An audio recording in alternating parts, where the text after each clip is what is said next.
take gear, part two.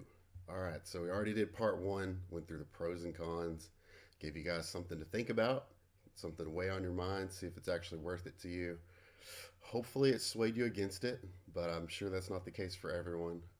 So if you decided, hey, I'm going to take the plunge to the dark side, this is the part for you. All right, so I'm going to try to sway you against it one more time, or at least to give you some things to check off your list to make sure you're okay. This part of the slide deck here is it's going to go over some pretty important stuff, and I hope you guys take it serious enough to at least make an investment in your health to check on this stuff. It's well worth it. The whole, as a whole, the amount of money you're going to have to spend on this is very little. I mean, it's going to be less than $200, and the pro to it is that you're going to add years to your life, possibly a lot of years. So let's just jump right into it. All right, the first thing, APOE4. Already started off with a misspelling, so we'll try that again. The first thing we're going to look at is APOE4. So this is a gene polymorphism. This is something you should take serious, and it's something that affects a lot of different things in your body and your health long term. First of all, how do you find out if you have this? The easiest way is to just do a 23andMe. Anything like that, I'm sure Ancestry.com, that kind of stuff has it too. Once you take the test, you can go online and just do a search in 23andMe, and it'll show you if you have this. There's a couple others that you could have, two, three, four. But yeah, it's going to give you some information on that. So if you're going to take the big step to the dark side of taking gear, you want to know if you have this for sure. So if you do have this, it's going to cause several things. All right, we're going to go over all this. The first one is plaque. So obviously, I hope everyone knows how serious it is if you have plaque buildup in your arteries. One thing to keep in mind is if you do take gear, that's going to speed up the rate at which you get plaque in the first place. And then if you have this polymorphism on top of that, I mean, you're just playing with fire. You're asking for trouble. Now, in most people, if they have this is only going to make a difference when you first start to get any of these issues. So plaque, arteriosclerosis, hypertension, aka high blood pressure, and Alzheimer's disease. So it speeds up the onset of these. All right. So taking steroids, that's speeding it up right from the get-go. So if you have APO4 and you're taking steroids, the plaque buildup is going to come on really quickly. All right. Same thing with the arteriosclerosis and the hypertension. All steroids are going to give you at least a little bit of high blood pressure, whether it's something that you even notice to something that's like, whoa, you need to go to the hospital. All right. So the first thing you need to check is if you have this, because if you do have the APO4, you should not take steroids, period. Like that's an absolutely idiotic thing to do. You're playing with fire. It's not a matter of if this is going to catch up to you, but a matter of when. And all of this stuff is going to come on really quickly, especially the plaque. The hypertension, that's going to come on next, but it's also going to be quick. So, if you're going to have to weigh the pros and cons, but personally, if it were me and I had this, I would not only not take steroids, but I would stop bodybuilding altogether.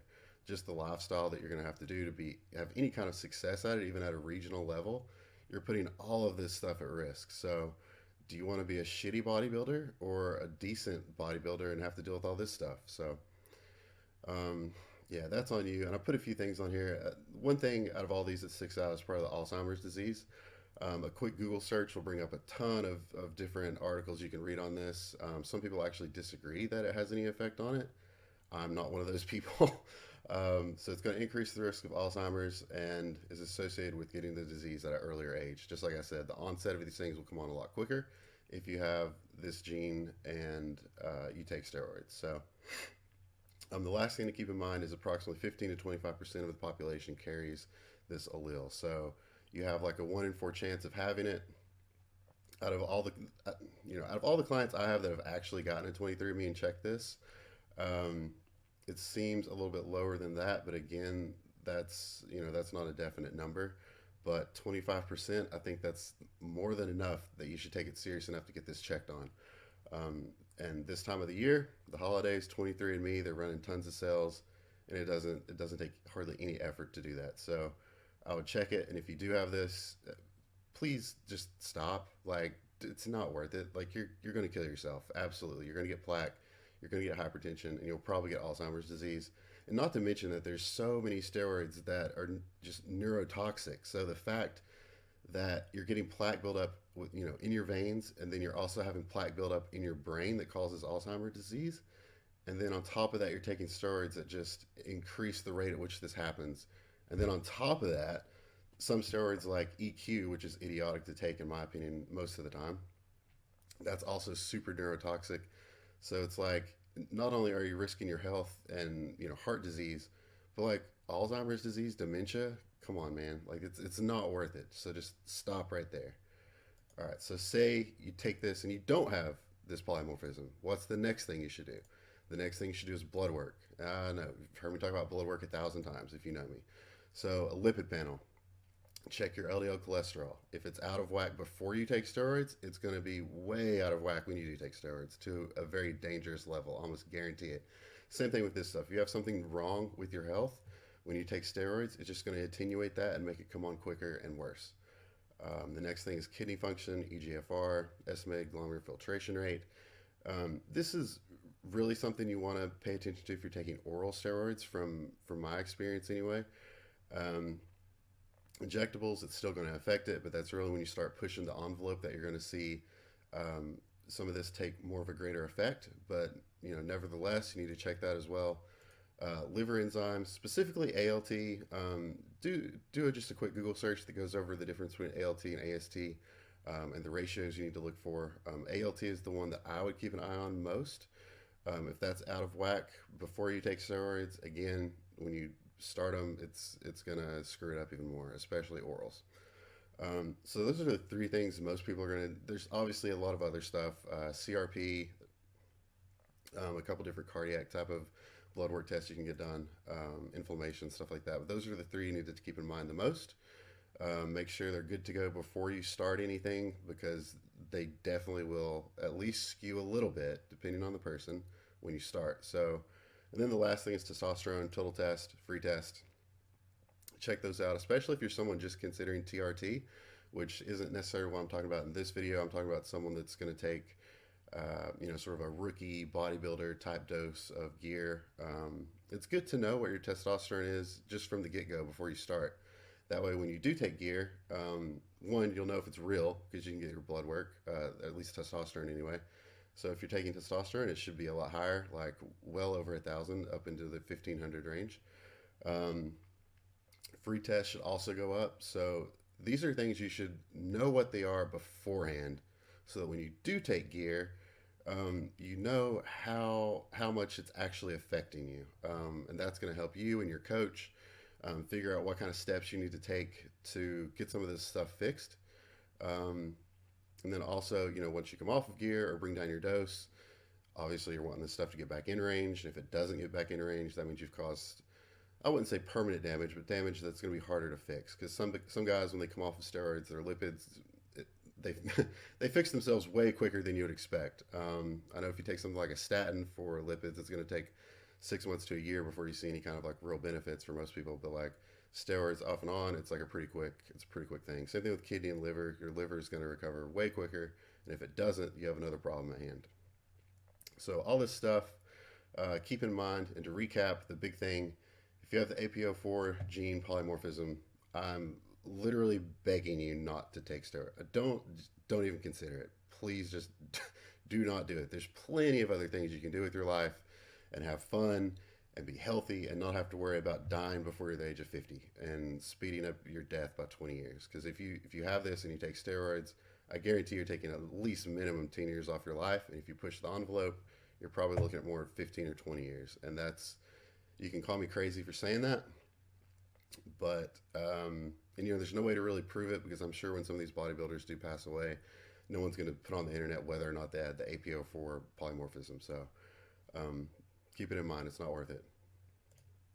Next up, this is the last slide I just want to go over you guys with, is what type of steroids are actually approved for human use. And this is currently, so testosterone, Winstrol, Anavar, Anadrol, oral testosterone, Decker, NPP, which is nandrolone, and then halotestin. So A couple things that stick out here. First of all, tren is not on the list. It was on the list 20 years ago or something like that, 25 years ago. And then the FDA was like, hey, this is so terrible for your health and it's so neurotoxic, like I mentioned before about EQ, that they said we messed up and they took it off the list. So imagine how bad something has to be on your health for the FDA to take it off the list. Now I'm going to do a video that has to do with tren and nandrolone and equipoise, because I think a lot of people are hearing things that are just not true. Tren at a low dose can be extremely safe and extremely effective, but most people that I run into do not take it at a safe dose. But nevertheless, even a safe dose of tren is still not approved for human use. The other thing that's not on here is equipoise. If you don't know what equipoise is, it's literally in the name. Equine, horses. It's made for freaking horses. It was never designed for humans in the first place. And the way it works in horses is like very baffling to some people when you try to explain it, but it's extremely neurotoxic. It is by far the most neurotoxic thing you can take, in my opinion, and it's also extremely toxic for your kidney and liver. But for some reason, people say it's the safest. Some people will tell you EQ is safer than all of this stuff. It's not true. I completely disagree with that. Again, out of this list, just ignore this average ratings and reviews. I pulled this from drugs.com. There's several other websites you can get a list of the human approved steroids right now. Testosterone obviously is going to be the safest out of all these because it's bioidentical to what your body already makes. Now, as far as what to add on to it, that's sort of another rabbit hole to go down in another video. But I think for people that are deciding to go down that path, once they go through everything I went over in the slides, the pros and cons, they still want to do it. Their blood work's fine, they still want to do it. They don't have the APOE4 gene, they still want to do it. They might as well know what is actually approved for human use, because this is a relatively small list, 7 things on here, and there might be 1 or 2 missing. And the things you can take is double, if not triple, the size of this. So there's a lot of mistakes to be made from the beginning of just deciding whether you want to do it, all the way through to actually doing it, and then afterwards as well. So I really hope I can help you guys with some of these mistakes and weigh the pros and cons and really understand whether or not it's worth it for you. Chances are it's not. I feel like I could probably talk anyone out of doing it if they gave me a chance. And if one wants to ask me, should I take it, I'm probably going to try to tell you not to do it. There's not many scenarios in which you should take steroids. There's so many other things you can do. I mean, there's an entire matrix of things you can do, and I'm going to try to make a video on that as well, a step-by-step of what to do before you even think about deciding to do this. I mean, there's so many different pathways to build muscle, and so many different pathways to increase your metabolism to burn fat. It's not that difficult. This, in my opinion, is the easy way out. If you haven't even mastered your diet, mastered your training, and mastered your sleep, the 3 easiest things and the most effective things, you can take these and it's not going to help. I promise. If you don't know how to eat right, especially if you don't know how to training is the big one.